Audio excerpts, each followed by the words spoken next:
Radio Universidad Autónoma Chapingo y el Centro de Investigaciones Económicas, Sociales y Tecnológicas de la Agroindustria y la Agricultura Mundial, CIESTAM, presenta Tres en Ronda. Tres en Ronda. Análisis Universitario de Coyuntura.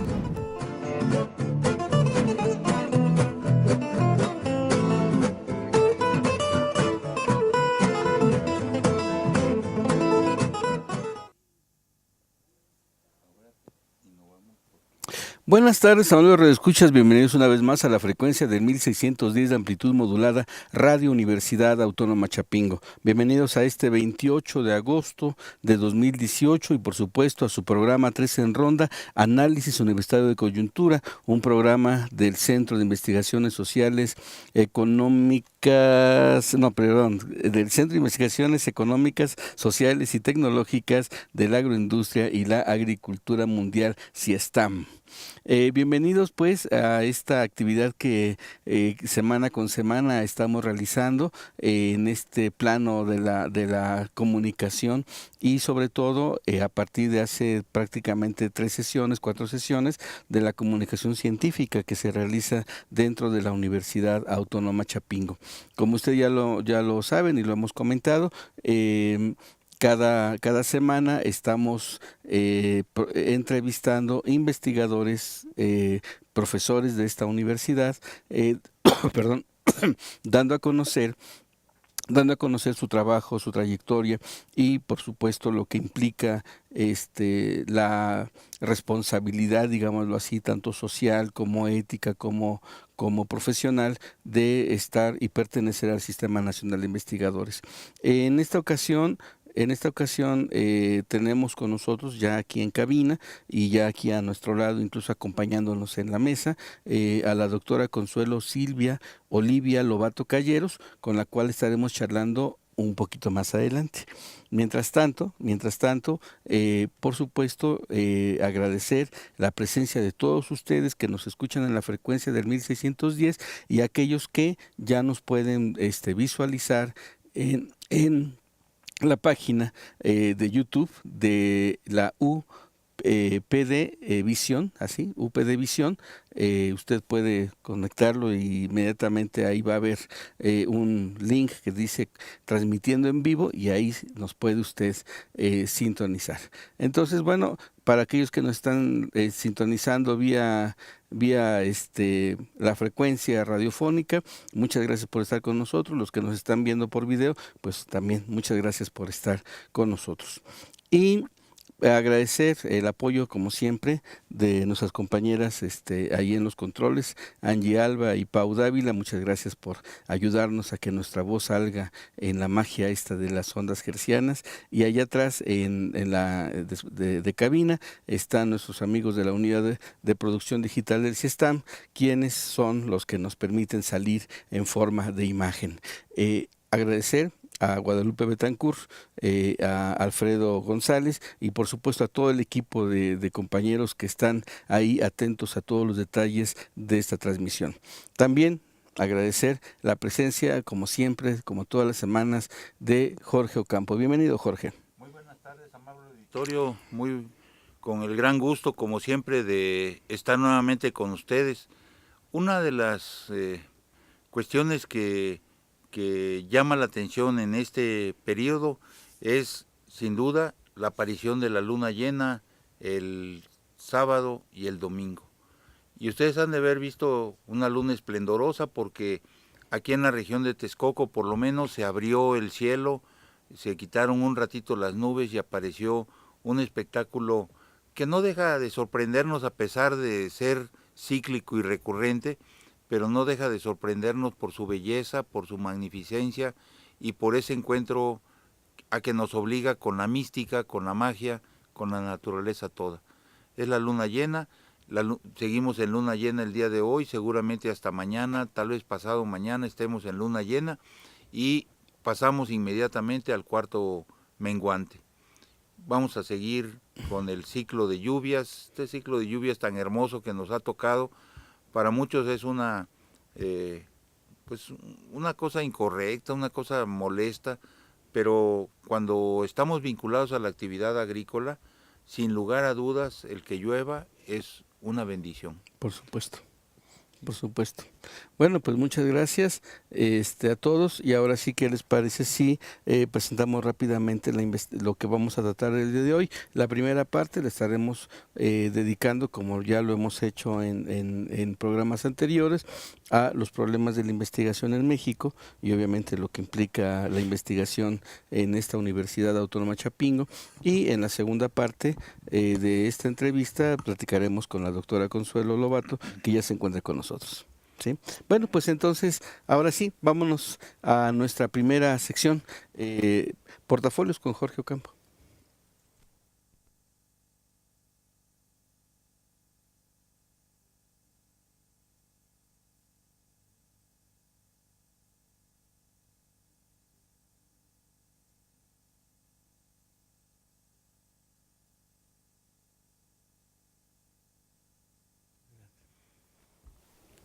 La aproximación y el ingreso a la ciencia. El arte y la ciencia se parecen. Son actividades creativas. Cada una tiene su propio espacio, pero sin duda alguna son un acto de creación humana, un acto de reflexión sobre lo que es la vida, sobre lo que es la naturaleza, sobre lo que es la sociedad y sobre cómo se mueven, cómo se desarrollan las actividades dentro de cada esfera de conocimiento, si le podemos decir así. Actividades creativas que poco a poco van llenando de sentido y de seguridad a quien la emprende. Llegar a la ciencia no se produce por un designio. Seguramente que habrá científicos que vienen, digamos que traen una tradición o una formación desde casa, padres científicos, abuelos científicos, tatarabuelos científicos, etcétera, vienen en una vinculación, pero cuando esa tradición no se produce, cuando esa tradición no se realiza, y ese es un hecho frecuente, irrumpir en la ciencia es llegar a un espacio en donde uno no se imagina las sorpresas o las realizaciones que se tienen en esa dimensión. Ingresar a la ciencia para este amplio grupo de advenedizos, de neófitos, de nuevas incorporaciones, se realiza a través de aproximaciones. No es un hecho único que marque, sino poco a poco se va uno incorporando a las diferentes actividades. Primero en reflexionar, luego en ponerse a estudiar, en sistematizar el conocimiento, en la búsqueda de nuevos datos, de nuevas actividades, de nuevos conocimientos, y eso poco a poco nos va enderezando en el ámbito de la investigación. Una investigación que si empieza a dar frutos y empieza a desarrollarse de manera más plena, nos conduce de manera directa a la realización científica. A veces nos cuesta trabajo reconocernos como investigadores, nos cuesta trabajo reconocernos como científicos, nos cuesta trabajo advertir que hemos transitado hacia una personalidad y a una característica diferente. Sin lugar a dudas hay de científicos a científicos y habrá científicos de alto renombre con un gran prestigio, pero también hay científicos o investigadores que realizan tareas más profanas, tareas más inmediatas, tareas más sencillas. No quiero decir humilde porque esa palabra luego resulta peyorativa, pero tareas que están ausentes de soberbia. Ingresar a la ciencia y a la tecnología finalmente se convierte en un gusto. Es una realización plena del individuo y sobre todo lo más importante, como lo comentábamos en la ocasión anterior, siempre se realiza a través de colectivos, siempre se realiza acompañado de personas, de grupos, de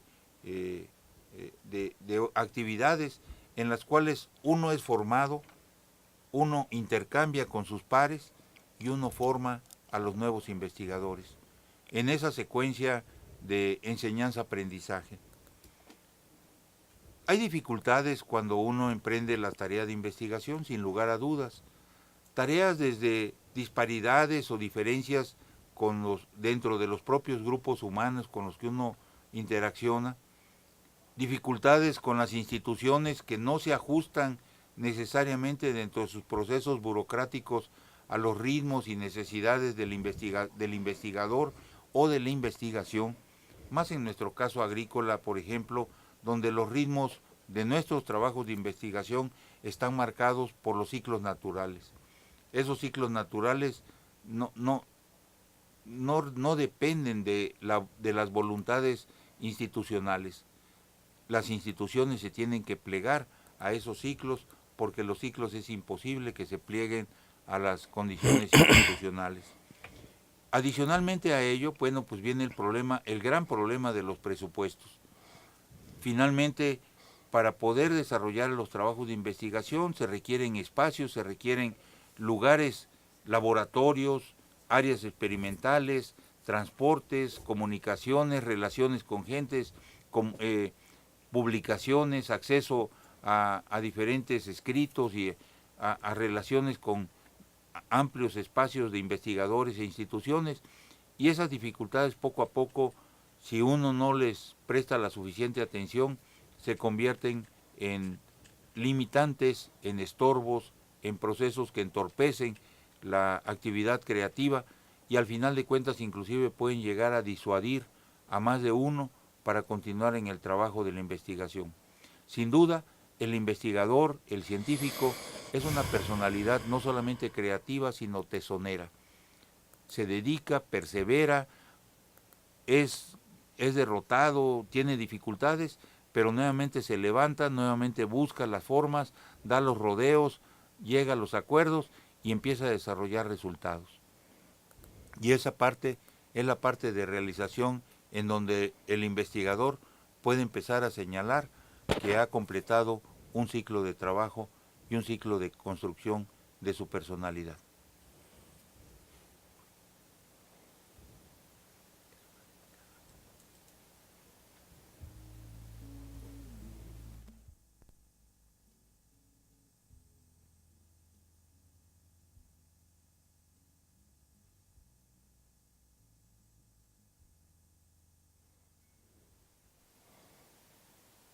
Bueno, pues muy interesante tu portafolio porque nos diste una visión de muchos de los recovecos de la investigación en México. No solamente es de pronto tener una idea y de pronto tratar de llevar esa idea a una operativización metodológica y obtener resultados, ¿no? Como mucha gente imagina que es la investigación. Detrás de la investigación hay todo un proceso que incluye instituciones, que incluye presupuestos, que incluye reglamentaciones y que incluso, como diría alguno de los filósofos de la ciencia, Thomas Kuhn, hay comunidades científicas que determinan ciertos paradigmas de investigación. ¿Sí? Entonces, si hacemos esto que tú nos platicaste en unos minutos sobre los elementos y los factores de la investigación, pues por supuesto que nos encontramos con un proceso demasiado complejo y por supuesto que requiere de mucha vocación para dedicarse a la investigación en México. En ese sentido, en términos de las vocaciones y en términos de las posibilidades que se tiene cuando uno puede decidir por la investigación, el gran problema desde mi punto de vista es precisamente la construcción de ese objeto de estudio, de esa línea de trabajo, pero sobre todo el poder convencer a las instituciones de que esta línea, este proyecto tiene una cierta utilidad que requiere o que pudiera ameritar un financiamiento, ¿no? La pertinencia. Yo me pongo a pensar en algunos casos donde cuando uno revisa las páginas de CONACYT, del Consejo Nacional de Ciencia y Tecnología, uno se da cuenta básicamente de cuáles son las líneas prioritarias de investigación. No significa que no vaya a investigar, no vayan a financiar proyectos de filosofía o del sujeto, por ejemplo, ¿no? Sino que hay una línea prioritaria que va sobre agua, alimentación, medio ambiente y que son prácticamente las líneas en las cuales muchos investigadores a nivel nacional empiezan a brevar precisamente porque saben que ahí está de algún modo un elemento de oportunidad para el desarrollo de la investigación. ¿Cómo pasaría esta cuestión de establecer la pertinencia de una investigación en una universidad como esta o en cualquier universidad? O sea, qué es lo que se debe de investigar? Y cuáles son los elementos que pudieran permitir que ciertas áreas que parecen no prioritarias, no estratégicas, tuvieran cierto apoyo. Esto lo comento porque a pocos días, la que va a ser la directora de CONACYT, la doctora Marilena Álvarez, dijo algo que, leído entre líneas, pareciera ser una amenaza, ¿sí? Es decir, va a haber apoyo, pero solamente para estas líneas estratégicas. Para lo demás, algo así como que olvídense, no hay dinero para esas situaciones. Y entonces, imagínense los historiadores, aquí tenemos un historiador, a los filósofos, no tenemos ninguno, afortunadamente aquí, pero tenemos a los sociólogos, en mi caso, o a los politólogos, que tenemos aquí otro compañero, donde pareciera ser que nuestras líneas de investigación no son prioritarias para un sistema que de algún modo canaliza, dirige, administra y va dándole sentido al proceso de investigación. Fíjate que yo creo que si advertimos nuestro propio ejemplo universitario, podemos tomar una serie de directrices o o destacar algunos elementos muy significativos. Como hemos dicho en otras ocasiones, en 1977-78, cuando nace la Universidad Autónoma Chapingo, se separa el colegio de posgraduados, y al separarse se lleva la estructura de investigación y de posgrado de la institución, de la anterior institución, la Escuela Nacional de Agricultura. De tal forma que la Universidad Autónoma Chapingo nace sin estructura de investigación ni posgrado, nace con pura docencia. Y se sostiene en la docencia, pero buena parte de sus profesores somos reconocidos como profesores investigadores, aunque muchas veces nos preguntamos, ¿por qué soy investigador si no lo hago? Si no hago investigación. Si no hago la investigación. Y luego uno preguntaba, la universidad me tiene que decir cuáles son las líneas de investigación para que yo pueda desarrollarme en ese ámbito.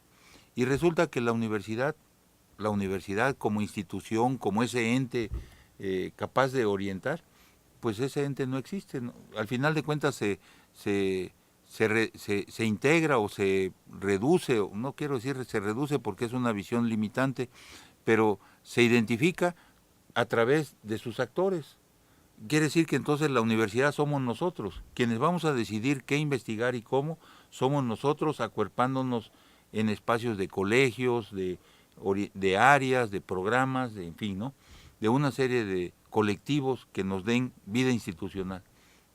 Al principio no fue así. Al principio cada quien investigaba lo que podía y como podía, y desde sus más limitantes, sus más limitadas posibilidades. Pero poco a poco se fueron estructurando las líneas. Y al mismo tiempo que se desarrolló esa forma de líneas o esas primeras estructuras, se desarrolló también la posibilidad de que se estudiaran los posgrados en la universidad. Y entonces, bueno, quiero decir que es un gran orgullo, una gran responsabilidad también, que de los 1.250 profesores que habemos en la universidad, poco más del 70% tenemos posgrados.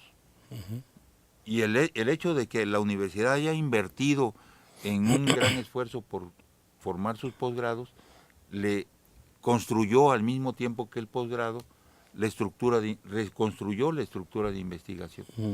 ¿De dónde la tomamos? De donde pudimos. ¿Cómo lo fuimos haciendo? De diferentes maneras. Aquel que avanzaba un poquito más servía de ejemplo para cómo tenían que trabajar los otros, o hacia dónde tenían que trabajar. Pero el año antepasado, el Consejo Universitario acordó el reglamento de centros e institutos, con lo cual se estableció el acta de nacimiento, por decirlo así, o un cierto grado de madurez de nuestra estructura de investigación de nuestra estructura de investigación dentro de la universidad. Después de 30 años reconstruimos la estructura de investigación de la universidad, y ahora nos convertimos también, y todavía falta por demostrarlo más, cómo proyectar esta actividad a nuevos espacios, a nuevas dimensiones de acción universitaria. De esa manera, cuando uno se pregunta, ¿y cómo se hace? ¿Cuáles son las? Sorteando dificultades con mucha tesón, con mucha disposición y con mucha confianza en la solidaridad con los compañeros. Claro. Jorge. Sí, Bueno, comentamos, se incorporó con nosotros el doctor Jorge Cortés. Muchas gracias, Jorge, por estar aquí. Muchas gracias. Bueno, aquí en esta dinámica Jorge hizo un recuento muy puntual de la parte endógena, platicar un poco de la parte exógena, es decir, fuera de la universidad.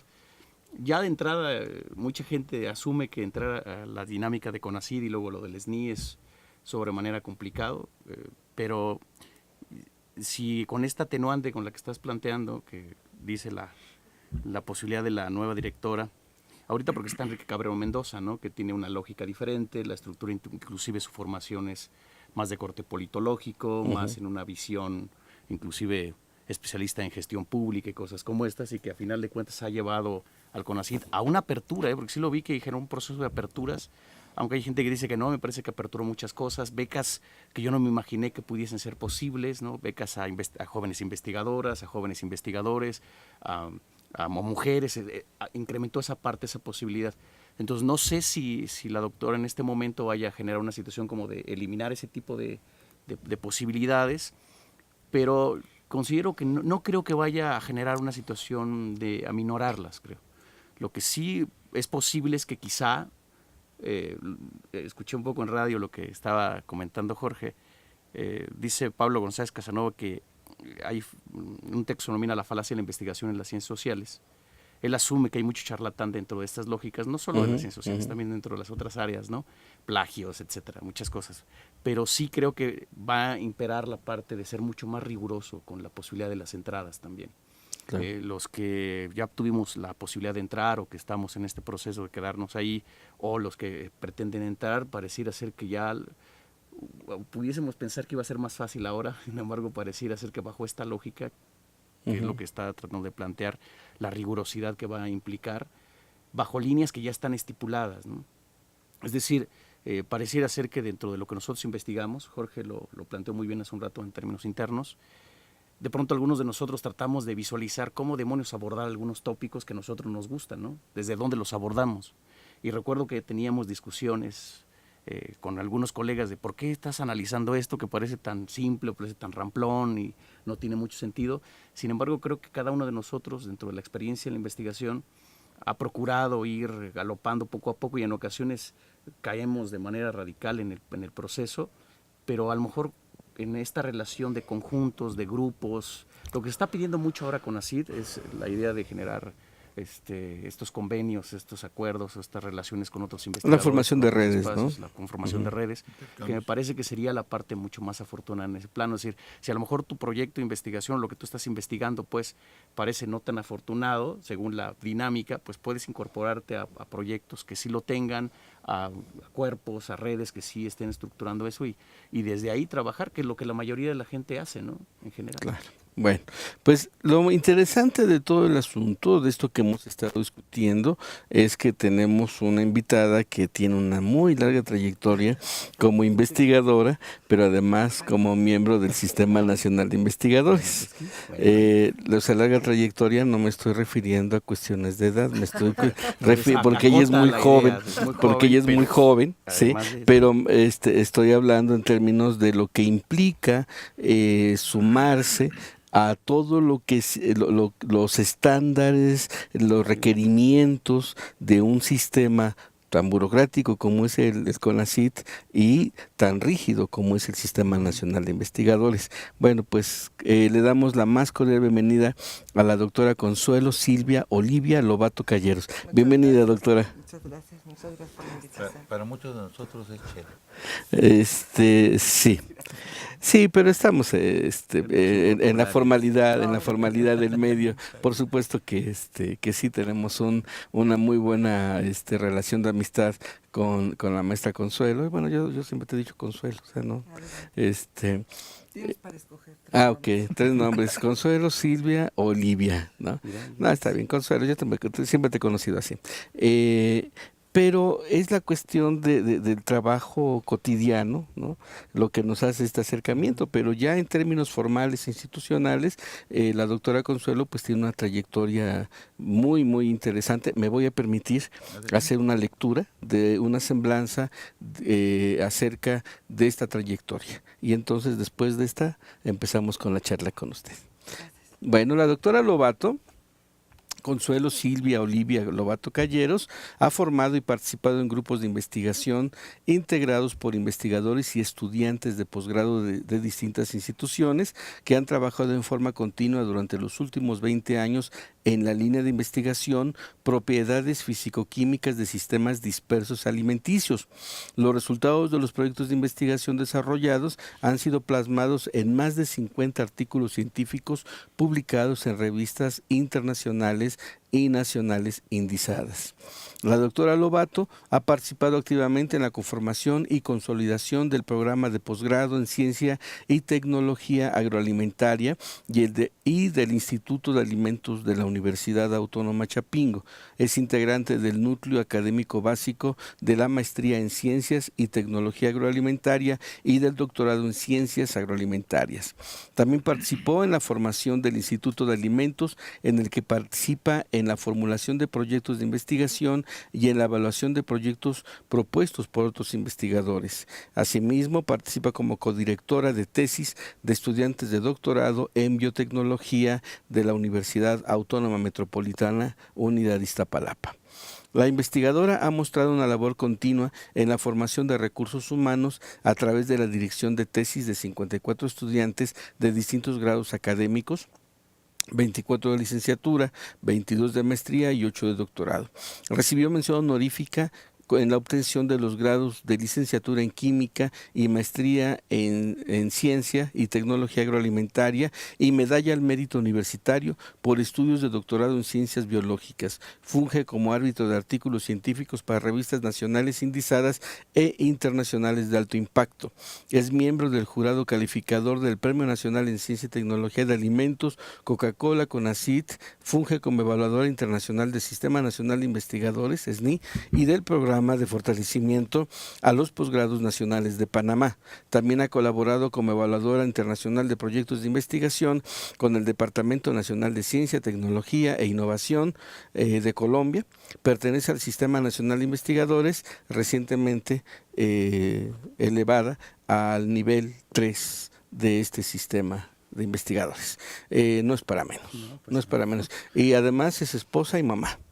De 3 hijos. Entonces ya se imaginarán. Esto es interesante porque ahorita cuando estábamos aquí antes de entrar al aire, Pau, que nos ayuda en los controles, prácticamente nos felicitó por traer a una mujer investigadora del sistema 3 del SNI, por el hecho de ser mujer, y nos hacía una pregunta que parece interesante y que sería así muy breve porque no quiero quitarte tiempo para la entrevista. No. Es la cuestión de cuántas mujeres y cuántos hombres están en el SNI, y nos dabas unos datos. Sí, son aproximadamente, hay 36% de mujeres contra 64% de hombres. 64% de hombres. O sea, en el 2016 esas serán las cifras. Ok. No ha variado. No creo que haya variado mucho, ¿verdad? Ok, bueno, eso ya es un problema también que tendríamos que analizar en algún momento sobre cómo estas cosas, estas cuestiones de los apoyos pudieran de algún modo, aunque yo espero que no, el sistema diría mucho de sí si así ocurriera, tuviera algún tipo de discriminación de género, ¿no? Más bien son en los procesos internos de las universidades donde las mujeres trabajan, donde a lo mejor pudiera localizarse alguno de ese tipo de situaciones, pero es otro tema. Vámonos contigo, doctora Consuelo Lobato. La primera pregunta que te haríamos, ya revisamos tu semblanza, es precisamente ¿cuál ha sido tu experiencia como investigador en Chapingo? ¿Cómo es que te animas a entrarle al sistema? Porque finalmente yo siempre he dicho que el Sistema Nacional de Investigadores es una especie como de cadenota que te ponen, ¿sí? Y después de ahí te empiezan a jalar específicamente para trabajar en una cierta dinámica de investigación.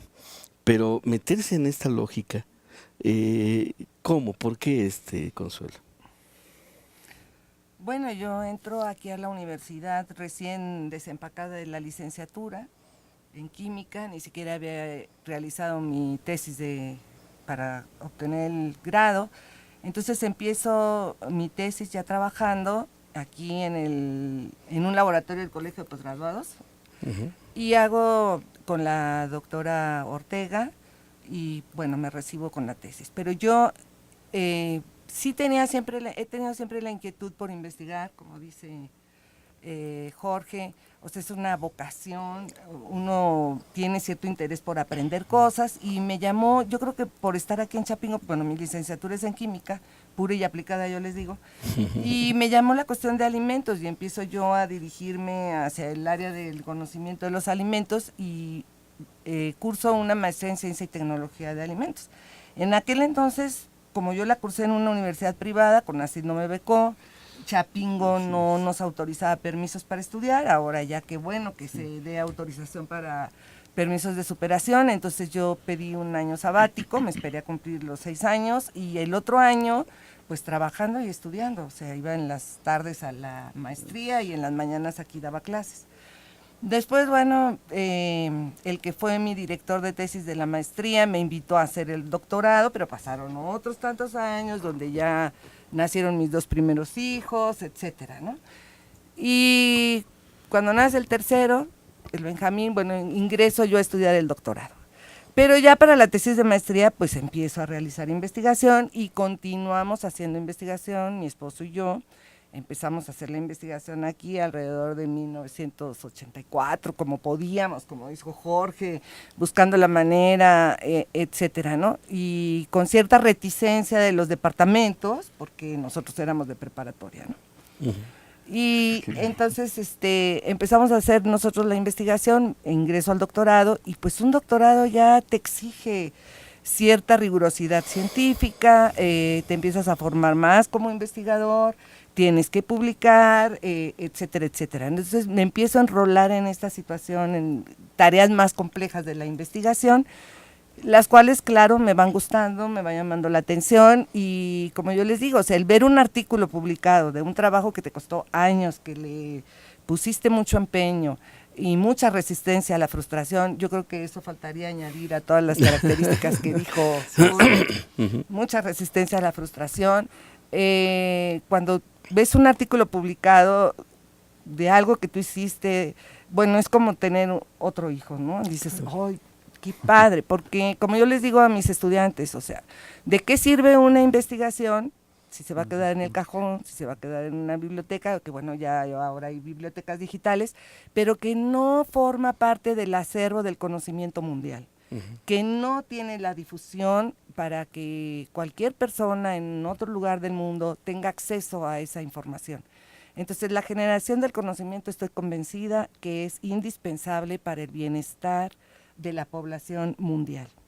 Entonces, cada día nos damos cuenta de que hay problemas de contaminación, cambio climático, alimentación, desnutrición, enfermedades, desechos agroindustriales, etcétera, ¿no? Entonces, nosotros tenemos si nos gusta esta labor de investigación, pues tenemos la obligación de enfocar nuestras baterías o nuestro trabajo a colaborar, aunque sea en lo mínimo. Y bueno, ¿por qué me meto a lo del Sistema Nacional de Investigadores y todo esto? Porque todo me fue llevando, ¿no? O sea, hay que publicar. ¿Qué diferencia hay entre publicar en una revista X, no voy a dar ejemplos, de una revista de alto impacto? En cuanto a los requisitos, es el otro mundo, ¿verdad? Porque son muchísimos requisitos que a lo mejor en otra ocasión nos platicamos, y en la otra es pues más sencillo, etcétera, la evaluación es menos rigurosa. Sin embargo, es importante los dos tipos de publicaciones, dependiendo del ámbito a donde tú quieras que llegue esa información. Pero si tú ya quieres que llegue esto a nivel mundial, pues tienes que hacerlo en una revista internacional o mexicana, pero de alto impacto, ¿no? Entonces te vas metiendo en eso y luego a formar estudiantes, y los mismos estudiantes te van exigiendo que tú los ayudes a publicar los artículos en revistas indizadas internacionalmente, de alto impacto, y entonces te vas metiendo en esa cuestión. Y alguna vez un investigador me dijo, cuando tú entras al Sistema Nacional de Investigadores, así como tú dices, casi te conviertes en un preso, en una presa, porque te va llevando las cosas a que me toque evaluación, a que a ver cómo está, a ver ahora cuáles son los parámetros, cuáles son los criterios, qué me van a exigir. Y bueno, si quieres después hablamos de las ventajas y desventajas del Sistema Nacional de Investigadores, pero eso me fue llevando, ¿no? Mis propios alumnos, la propia universidad, porque empezamos a instituir los posgrados son evaluados por CONACYT con base en el número de investigadores nacionales, publicaciones, formación de recursos humanos, y eso me fue llevando. Es también como un reto, ¿no? Es un reto a que, bueno, me van a evaluar pares, entonces vamos a ver qué tal lo estamos haciendo, ¿no? No yo sola, no. Como lo dijo Jorge, esta labor de investigación es una labor colectiva, ¿no? Yo agradezco infinitamente a todos los que han colaborado conmigo, mis estudiantes, mi propio esposo, el director de tesis, o sea, todas las personas que han contribuido, ¿no? ¿Tú crees que un llanero solitario pueda tener mucho futuro en el SNI? Un llanero solitario pues se va a quedar de candidato y cuando mucho nivel 1. Okay. Nivel 1 porque es muy difícil, nos están exigiendo una alta productividad, o sea, para ser nivel 2 te van a pedir aproximadamente 20 artículos en revistas indizadas de alto impacto y como dijo Jorge, ¿verdad? Sí, igual, Jorge. Como Jorge dijo, o sea, el chiste es hacer grupos interdisciplinarios donde tú digas un panorama, tú lo ves desde un punto de vista, él desde otro.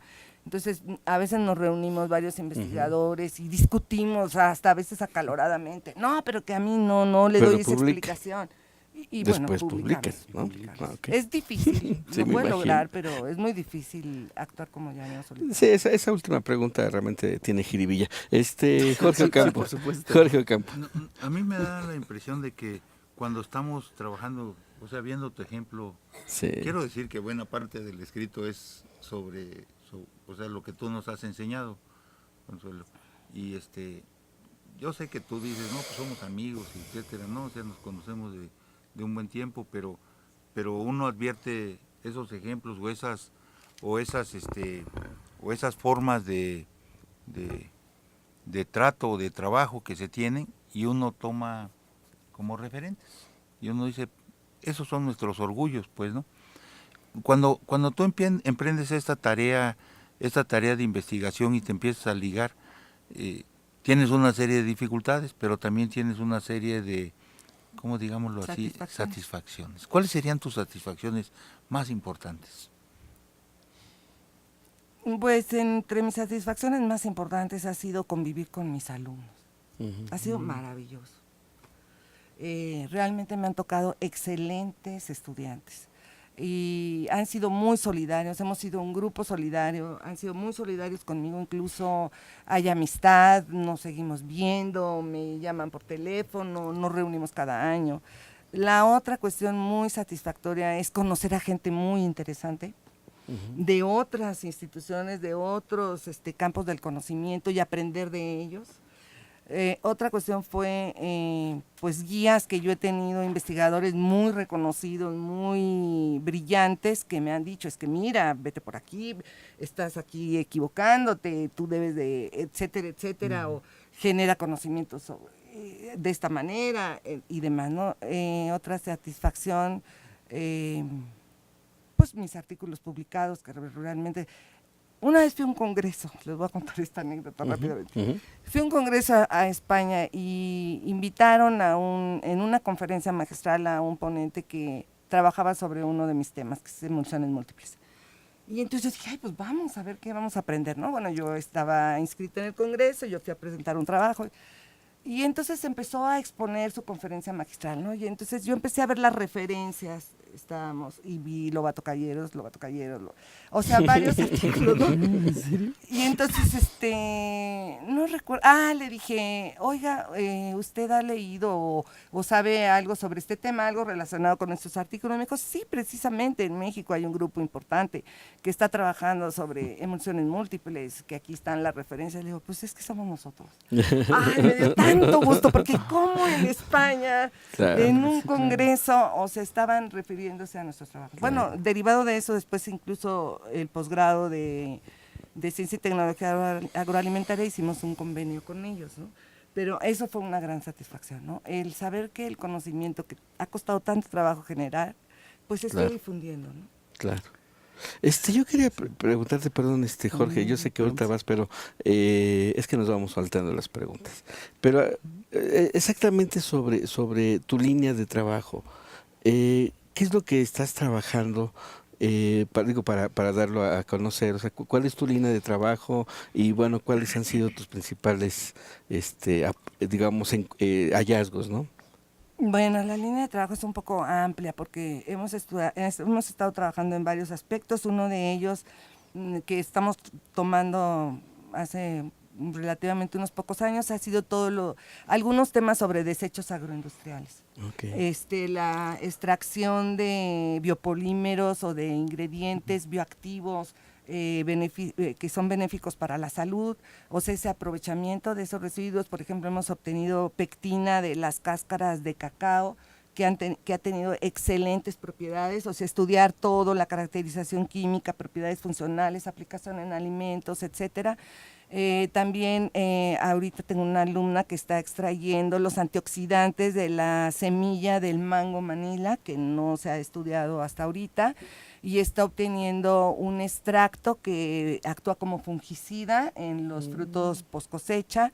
Hemos actuado sobre la protección y liberación controlada de compuestos bioactivos, o sea, por ejemplo, tú te puedes tomar tus antioxidantes o tu leche con omega 3, etcétera, pero en realidad para que tenga el efecto tiene que llegar hasta el sitio activo y ahí liberarse, porque va perdiendo actividad.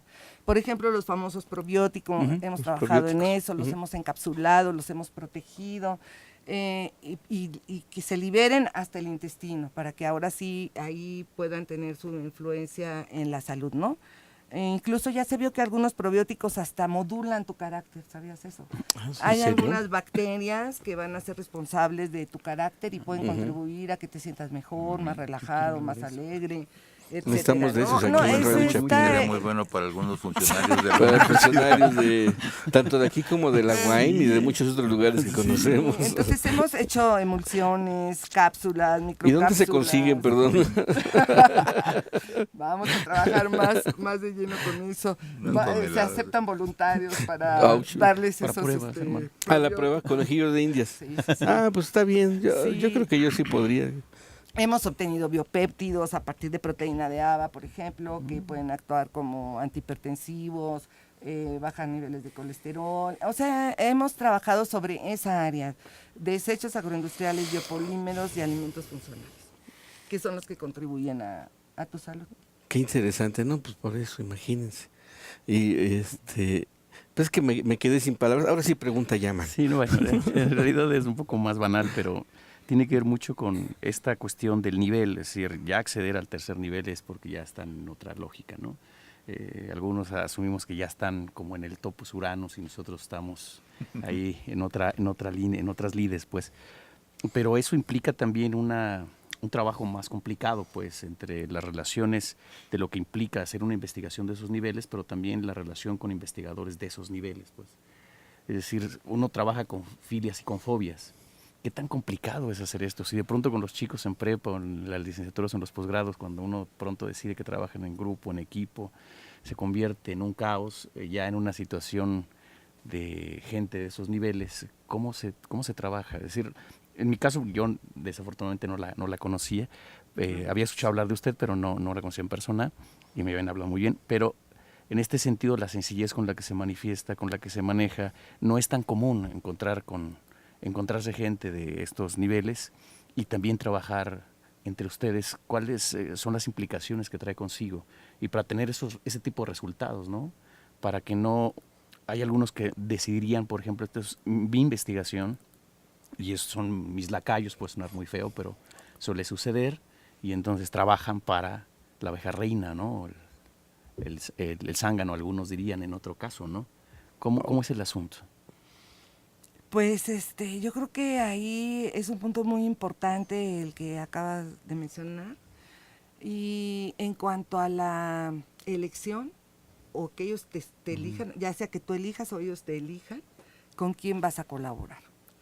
Porque efectivamente yo conozco investigadores muy reconocidos, difíciles de tratar, y que tienen una filosofía muy distinta, ¿no? Y con los que yo trabajo, pues son muy alivianados. Alivianados. Son muy sencillos, al contrario, o sea, son sumamente reconocidos, con muchos artículos. Hay uno de ellos que tiene más de 200, yo creo que el otro igual, o sea, pero con esa sencillez, ellos precisamente dicen, es que no hay que hacer complicadas las cosas, hay que hacerlas sencillas, porque luego las hacemos tan complicadas que luego ni nos entienden los artículos, le damos tantas vueltas al asunto, etcétera. Entonces hay que hacerlas lo más sencillo posible, lo más claras, lo más innovadoras. Eso sí, eso hay que tener mucho cuidado.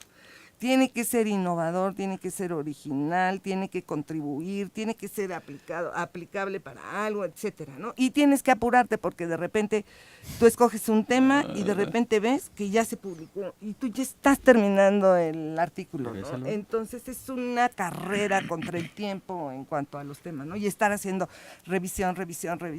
Pero me ha tocado la fortuna ahora, mis alumnos en general la mayoría son muy buenos muchachos, han sido muy buenos muchachos.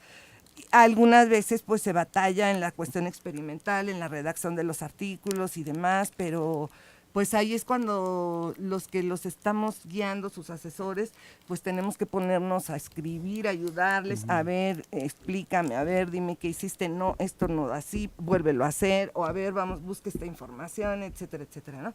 Pero he tenido la oportunidad de convivir, o el grupo con el que estoy trabajando, que pues tenemos empatía, sí discutimos, sí nos hemos molestado, sí nos hemos dejado de hablar algún tiempo, ¿no? Digo, no demasiado tiempo, pero yo creo que ya nos acostumbramos a que hacemos una sinergia y tratamos de trabajar. Es más, decimos, avanzamos más juntos que separados, ¿no? Porque incluso en la escritura de artículos. Okay. Sí, porque además es complicado, ¿no? De pronto embonar o coincidir la forma, estilos, apreciaciones, sí se complica, ¿verdad? Así es.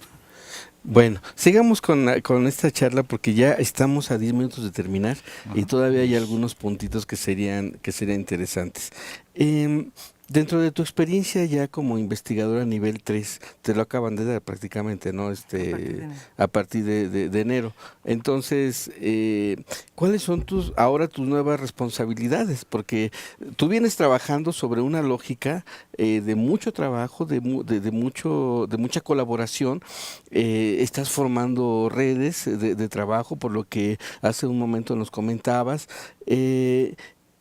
Pero ¿qué sigue? ¿Qué sigue en tu trayectoria como académica y como investigadora? Bueno, pues hay en estos niveles del ENI te piden mucho el liderazgo, la formación de grupos. Entonces, bueno, yo trabajo con gente de la UAM, pero también trabajo con gente del posgrado, también trabajo con mis exalumnos. O sea, en general son 3 grupos de investigación, ¿no? Gente de aquí del posgrado, en la línea de investigación en alimentos funcionales, mis propios exalumnos, que también luego trabajamos en conjunto, y los doctores de la UAM, la gente de la UAM y alumnos de la UAM, porque incluso alumnos de aquí se van a biotecnología allá, alumnos de allá se vienen al doctorado aquí, etcétera, ¿no? Bueno, pues yo creo que la labor principal, yo les digo a mis estudiantes, es formarlos. Ustedes van a tener que renovar los cuadros de investigadores, de profesores, etcétera, seguir publicando, ahorita sacar a todos los alumnos que tengo pendientes de doctorado y tratar de avanzar en la línea de investigación que me gusta mucho, que estoy muy contenta de realizar, que que es un reto. Y pues vamos a ver, ¿no? Ese es ahorita lo principal. Bueno, ayudar a fortalecer el posgrado de industrias de ciencia y tecnología agroalimentaria, que se vaya, ya ahorita volvió a entrar la maestría en el padrón, porque la habían sacado, etcétera. Todo eso, pues participar en lo que más se pueda en cuanto a la formación de alumnos e investigación en general. Sí. Yo tengo dos preguntas, Chelo. Una ¿es un yugo estar en el SNI? Porque a mí me da la idea de que te obliga a una cierta disciplina, una cierta actividad constante, que te da muchas satisfacciones, pero a veces me da la idea de que coincide con tu propia trayectoria de investigación, como que se desenvuelve de manera natural, acaso con algunas presiones. ¿Es cierto eso? ¿Es un verdadero yugo? ¿Es una piedra de pípila que tiene uno que andar trayendo en la espalda? Pues no es tan así la piedra que traes en la espalda, pero porque es tu decisión a final de cuentas. Tú decides hasta aquí, yo ya no quiero participar en esto, me voy por el otro lado, o sea, voy a seguir haciendo investigación, pero no voy a participar en el SNI, pues es válido, ¿no? Lo que pasa es de que te vas bueno, no es de que te vayas acostumbrando, a veces sí es muy pesado, a veces sí, te digo, alta resistencia a la frustración, mandas un artículo, no lo entienden, te regresan, vuelves, etcétera, ¿no?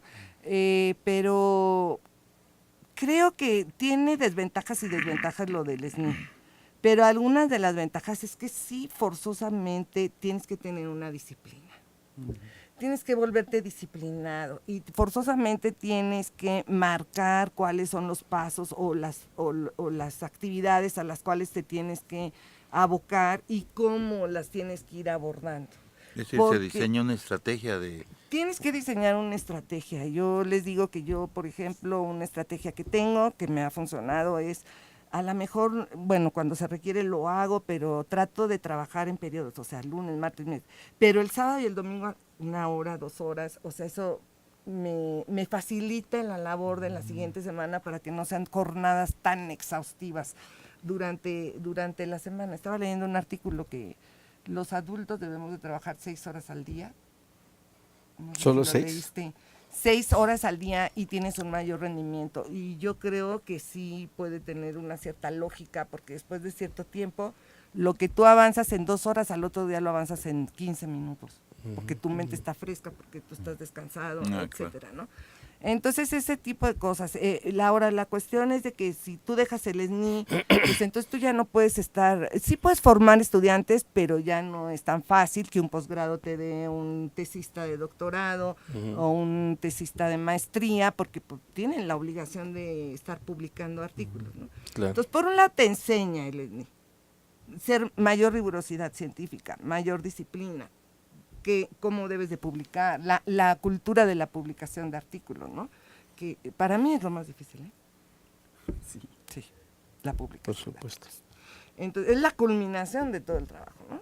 Y por un lado te enseñan, ¿no? Entonces, pues sí, hay veces que dices tú, estoy cansada, pero bueno, pues te das un lapso de 20 minutos, sí.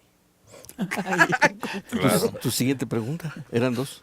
Sí, la otra pregunta es, por ejemplo, cuando estás con los muchachos, ¿hay una diferencia entre el muchacho que se ha formado, que digamos a los 25, 28, 30 años ya es un doctor, ya está formado, ya empezó su carrera de investigación, y la que algunos de nosotros emprendimos de manera tardía, por decirlo así, o con otras dificultades? Quiere decir que llegamos a la investigación, pero no a los 30 años, sino tal vez 20 años después. ¿Eso anuncia un cambio en el proceso de investigación en el país, en las universidades? Yo creo que sí, la formación ahora de doctores más jóvenes, pues están en su máximo potencial para crear, investigar, generar, etcétera, ¿no? Además de que no tienen tantas responsabilidades, ¿no? Tú ya estabas casado, yo ya estaba casada con bebés, con niños, con más responsabilidades. Ellos tienen ahorita la oportunidad de dedicar mucho tiempo a la investigación, ¿no? y están en su máximo potencial. Además de que pues ya nacen con la tecnología en la mano, ¿no? Ya tienen esa gran ventaja adicional a las que tuvimos nosotros, ¿no? Yo creo que sí es bueno que se formen en el doctorado jóvenes, pero también es bueno que dejen un espacio, trabajen un tiempo, vean a qué o se enfrenten a la problemática que quieren abordar y después ya retomar un posgrado. Claro, claro. Estamos a 3 minutos, prácticamente ya cerrando este programa. Por supuesto, agradecer a todos ustedes que nos hayan seguido en esta muy interesante entrevista, porque no estimulante, ¿no? Estimulante, además, sí. Exactamente. Sí, ya te estás proyectando a futuro. Sí, ya me vi en el nivel 3. No, sí, híjole, No, ya sabe. Más que proyectarse, como el estímulo no es exactamente el querer pasar el mismo camino que lo han hecho, que lo hace Consuelo de manera tan esplendorosa, pues, ¿no? Así, te lo digo así porque, digamos, hemos tenido un contacto muy constante, muy cotidiano, muy directo, y a veces no nos encontramos como investigadores, sino como amigos, como docentes, como sindicalistas, como cuánta cosa hemos hecho, ¿no? Pero cuando lo reconocemos así, vemos a nuestros compañeros destacar en esos ámbitos. Cuando digo estimulante, no es para Claro. que uno tenga que hacerlo, sino sentirse orgulloso de lo que han hecho nuestros compañeros. No, pero el doctor ya se vio en el nivel No, 3. yo me imagino una forma de vida en realidad, o sea, no solo el nivel, sino la forma de vida, es decir, la escucho y estoy imaginando todo lo que hace en el día, lo cotidiano, con la relación con los hijos, cómo se va formando y una formación disciplinaria en ese plano, pues que no quisiera hacer eso, ¿no? Pues agradecemos a la doctora. Gracias, No, Consuelo, por gracias a estar con ustedes. nosotros. Gracias Gracias por a todos invitarme. ustedes, Pau Dávila en los controles, Angie Gracias, Alba también en los controles, y allá en las cámaras, nuestros amigos de la Unidad de Producción Digital del Sistam, en el canal de UPD Visión. Muchas gracias por estar con nosotros. Gracias a Alfredo González y a Lupita Guadalupe Betancur, y por supuesto a todo el equipo, ¿no? Y de este lado en la mesa, gracias Jorge Cortés, gracias Jorge Ocampo, gracias doctora nuevamente. Qué Gracias, bueno que Álvaro. aceptaste nuestra invitación. Gracias por Ya tu ves que no era tan grave el No, asunto. no. Es que estaba tan metida en sus actividades que me decía, es que fíjate que no sé cómo puedo engarzar. Dice, y no me gusta. Le digo, acércate con nosotros. Eso es a lo que me refería. Acércate ¿Cómo con ves, nosotros. Armando, Bueno, pues su amigo el Álvaro día? Reyes Tosque se despide hasta la próxima ocasión, no sin antes invitarlos a que el día de mañana, de 8 a 9 de la noche, escuchen nuestro programa hermano 2 Millennium 3, en la cual también tendremos entrevistas, charlas y por supuesto todas las secciones de cultura, política y ahora sí cine, ¿verdad? Sí vamos a tener cine la mañana. Ah, perfecto, y mañana cine. Bueno, pues muchas gracias. Quédense en la frecuencia del 1610 de amplitud modulada, Radio Universidad Autónoma Chapingo. Transmitimos los 365 días del año. Buenas tardes, todavía es tardes. Sean felices.